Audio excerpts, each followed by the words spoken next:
वैसे तो चीन हमेशा ही विवादों में बना रहता है, कभी उसका शिनजियांग प्रांत, कभी वहां से फैलने वाला कोरोना वायरस, तो कभी अपने डेटा और टेक्नोलॉजी पॉलिसी को लेकर। लेकिन साल 2021 में चीन से एक ऐसी वीडियो बाहर आई जिसने चीन को फिर से सुर्खियों में ला दिया। इस वीडियो में 15 स्काई स्क्रैपर्स को एक साथ मिट्टी में मिला दिया गया। इतनी बड़ी बड़ी इमारतें जिन्हें बनने में सालों की मेहनत और अरबों रुपए खर्च हुए थे।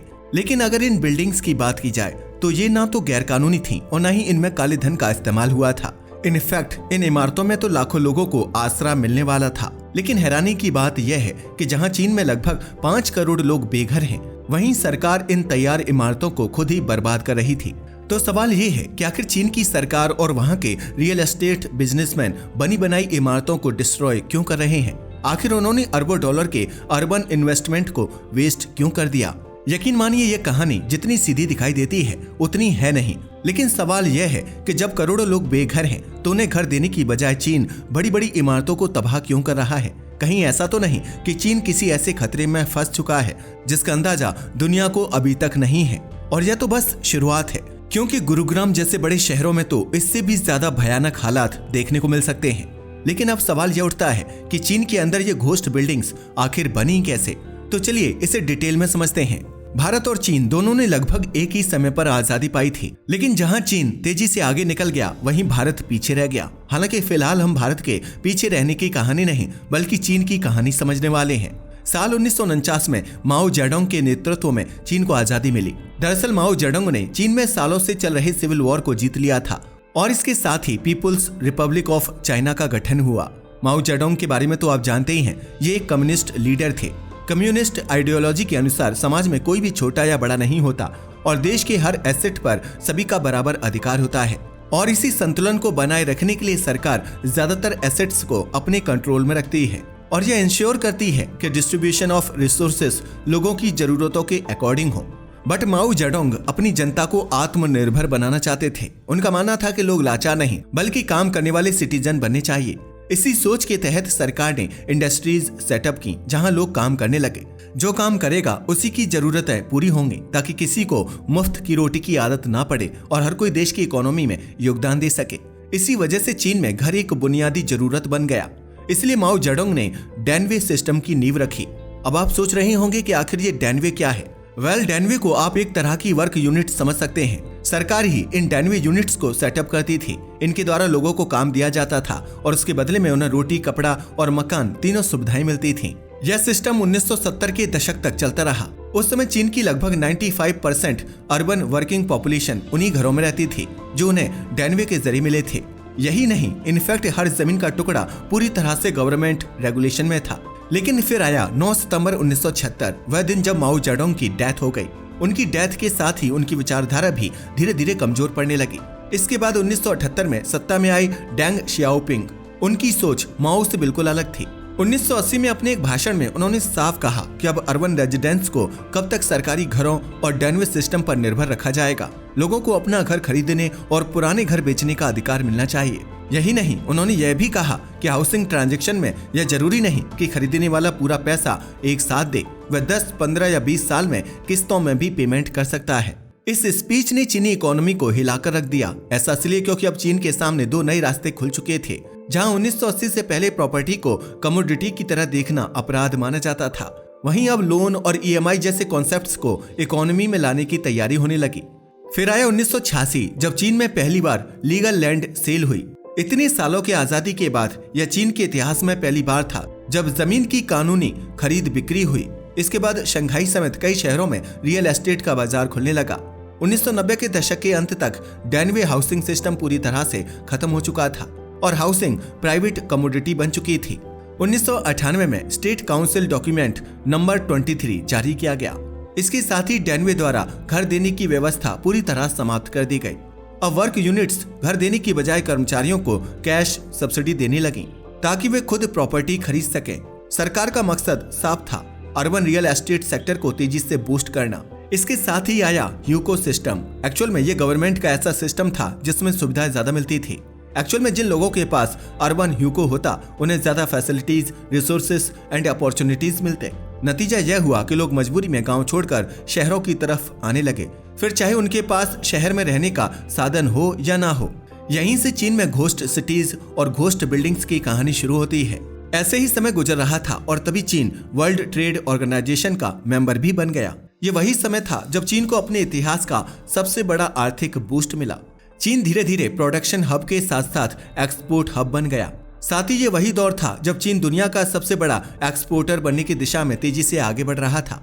चीन अब पूरी तरह से प्रोडक्शन और एक्सपोर्ट हब बन चुका था और बात सिर्फ यहीं तक नहीं थी और कुछ ही समय में चीन दुनिया का सबसे बड़ा एक्सपोर्टर बनने वाला था। इतना ही नहीं, कुछ ही सालों में चीन की जीडीपी ग्रोथ 2 अंकों यानी डबल डिजिट में पहुंच गई।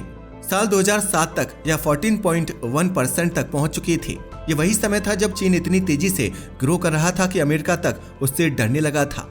चीन में लोगों के पास पैसा लिटरली बरस रहा था। असल में इसका एक बड़ा कारण ये भी था कि भारत जैसे दूसरे देशों में इन्वेस्टमेंट के मल्टीपल ऑप्शंस मौजूद होते हैं, जिसकी वजह से लोग देश के अंदर और बाहर कहीं भी निवेश कर सकते हैं। लेकिन चीन में ऐसा नहीं है। तभी तो चीन में लोगों के पास इन्वेस्टमेंट करने के लिए रियल एस्टेट के अलावा ज्यादा विकल्प ही नहीं थे। यही वजह थी कि लोग अपना पैसा सिर्फ रियल एस्टेट में ही डाल रहे थे। और ये तो आप भी जानते हैं कि जब डिमांड और सप्लाई का बैलेंस बिगड़ता है तो प्रॉपर्टी के दाम बढ़ते ही हैं। रिपोर्ट्स बताती हैं कि चीन में कई जगहों पर रियल एस्टेट की कीमतें 20% सालाना की दर से बढ़ रही थी। इनफैक्ट यह उस समय दुनिया में सबसे तेज ग्रोथ थी। फिर आया 2008 का ओलंपिक और वो भी चीन में। इस इवेंट ने इंफ्रास्ट्रक्चर ग्रोथ को और ज्यादा हवा दे दी। चीन में रजिस्टर्ड कंपनियों पर पैसा बरसने लगा। कंपनियों को लगने लगा कि चाहे वे कितना भी इंफ्रास्ट्रक्चर खड़ा कर दें, डिमांड खत्म ही नहीं होगी। बस फिर क्या था, लगातार निर्माण होने लगा, जिसकी वजह से प्रॉपर्टी के दाम आसमान छूने लगे। बिल्डिंग का कंस्ट्रक्शन धड़ाधड़ चलने लगा। ऐसा इसलिए था क्योंकि रियल एस्टेट उस समय सबसे सुरक्षित इन्वेस्टमेंट ऑप्शन माना जा रहा था। यही वजह थी कि सरकार भी इन प्रोजेक्ट्स को फंड कर रही थी और इसी प्रक्रिया में चीन के अंदर एक रियल एस्टेट बबल बन गया। यह बबल इसलिए बना क्योंकि डिमांड से कहीं ज्यादा सप्लाई हो चुकी थी और रियल एस्टेट पूरी तरह से ओवर प्राइस्ड हो गया था।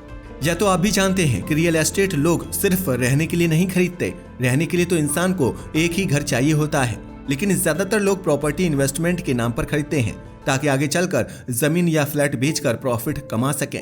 अगर किसी इंसान को पहले से पता हो कि उसकी प्रॉपर्टी बिकेगी ही नहीं तो वह उसमें पैसा क्यों लगाएगा। यही वजह थी कि धीरे धीरे लोगों ने वहां पैसा डालना बंद कर दिया। असल समस्या यह थी कि ज्यादातर निर्माण शहरी इलाकों में हो रहा था और शहरी जमीन ना तो खेती के काम आती है और ना ही उसका कोई दूसरा उपयोग बचता है। इसी दौरान चीन को रियल एस्टेट से बहुत फायदा हो रहा था। इस बारे में खुद IMF के इकोनॉमिस्ट युएंग चेन यांग ने बताया था कि साल 2020 में चीन की जीडीपी का लगभग 29% हिस्सा रियल एस्टेट सेक्टर से आ रहा था। दरअसल इससे चीन की सरकार और भी ज्यादा आत्मविश्वास में आ गई। सरकार और बैंक निवेशकों को इतना ज्यादा कर्ज देने लगे कि अर्थशास्त्री जॉर्ज मैग्नस ने अपनी रिपोर्ट में साफ चेतावनी दी थी कि यह कर्ज आने वाले कई सालों तक चीन की अर्थव्यवस्था पर भारी बोझ बन सकता है। लेकिन इसके बावजूद सरकार ने कोई ठोस कदम नहीं उठाया, कोई सख्त रेगुलेशन नहीं लाया गया और फिर आया कोविड-19 जिसने सब कुछ बर्बाद कर दिया। ये वही समय था जब सब कुछ बंद हो गया। लोगों के पास ना तो घर खरीदने का पैसा था और ना ही इन्वेस्ट करने की क्षमता। और जो लोग प्रॉपर्टी को इन्वेस्टमेंट के तौर पर खरीद रहे थे उन्हें महामारी के दौरान बहुत नुकसान झेलना पड़ा। नतीजा यह हुआ कि कंस्ट्रक्शन कंपनियों का पूरा काम ठप पड़ गया, लेकिन ब्याज और कर्ज की किस्तें तो देनी ही थी। हालांकि जब तक कंपनियों के पास लिक्विड फंड थे वे किसी तरह भुगतान करती रहीं। लेकिन दिसंबर 2021 में पहली बार ऐसा हुआ जब एवरग्रांडे जैसी बड़ी कंपनी अपने लोन की किस्त समय पर नहीं चुका पाई क्योंकि उसका सारा पैसा रियल एस्टेट में फंस चुका था। मगर अब तो किस्तें ना चुकाने का सिलसिला स्टार्ट हो चुका था। इनफैक्ट 2023 तक इंस्टॉलमेंट मिस करने वाली ज्यादातर कंपनियां चाइनीज रियल एस्टेट सेक्टर से ही थीं। इससे सरकार भी सकते में आ गई, जिसकी वजह से सरकार ने फंडिंग कम करनी शुरू कर दी क्योंकि इस सेक्टर में अब कोई भविष्य दिखाई नहीं दे रहा था। लेकिन लोन का बोझ लगातार बढ़ता जा रहा था। अगर सरकार और लोन भी देती तो भी रियल एस्टेट कंपनियों की हालत ऐसी हो चुकी थी कि वे ना तो ब्याज चुका सकती थीं और न ही बिल्डिंग्स को पूरा कर सकती थीं।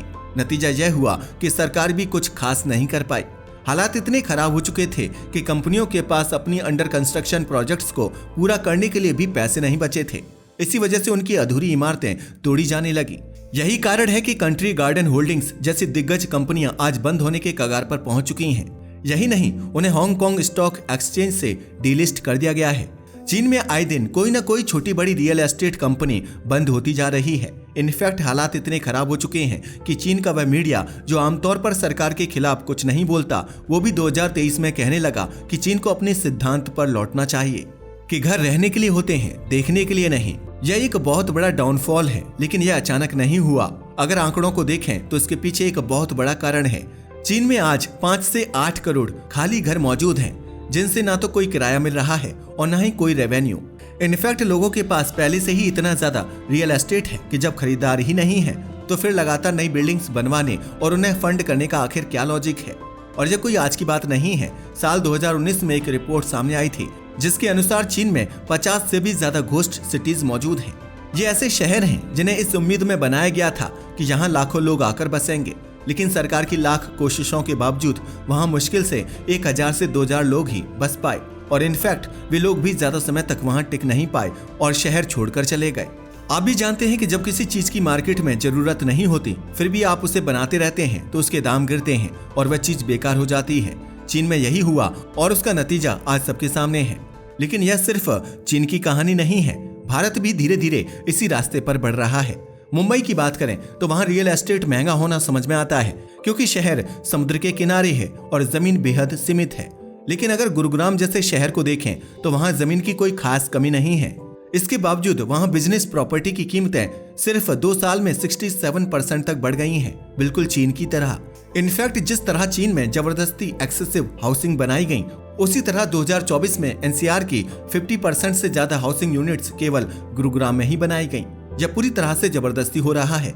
लग्जरी फ्लैट्स के नाम पर करोड़ों की डील्स हो रही हैं। इन्फ्लेटेड फिगर्स पर प्रॉपर्टी बेची जा रही हैं। सब जानते हैं कि रियल एस्टेट ऐसा सेक्टर है जहां ब्लैक मनी को व्हाइट किया जाता है, लेकिन इन एक्सेसिव कीमतों की वजह से अब प्रॉपर्टी आम लोगों की पहुंच से बहुत दूर निकल चुकी है। इनफैक्ट गुरुग्राम की रेजिडेंशियल मार्केट अब पूरी तरह से ओवरहीटेड हो चुकी है। इस मार्केट में इन्वेस्टमेंट के लिहाज से पैसा लगाना बिल्कुल भी सुरक्षित नहीं है। चीन के रियल एस्टेट को लेकर भी एक्सपर्ट्स ने बिल्कुल ऐसी ही चेतावनी दी थी। आज भारत के कई शहरों में वही हालात बनते जा रहे हैं, जहां जमीन की कमी नहीं है फिर भी फ्लैट्स और मकान आसमान छू रहे हैं।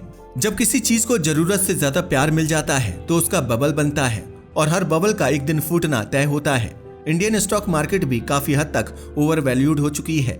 लोगों को लग रहा है कि अमीरी लगातार बढ़ती रहेगी, लेकिन जिन लोगों ने बिना सोचे समझे इन्वेस्ट किया था वे इलेक्शन के बाद लॉस में चले गए। तो ये थी कहानी चीन की घोस्ट बिल्डिंग्स की।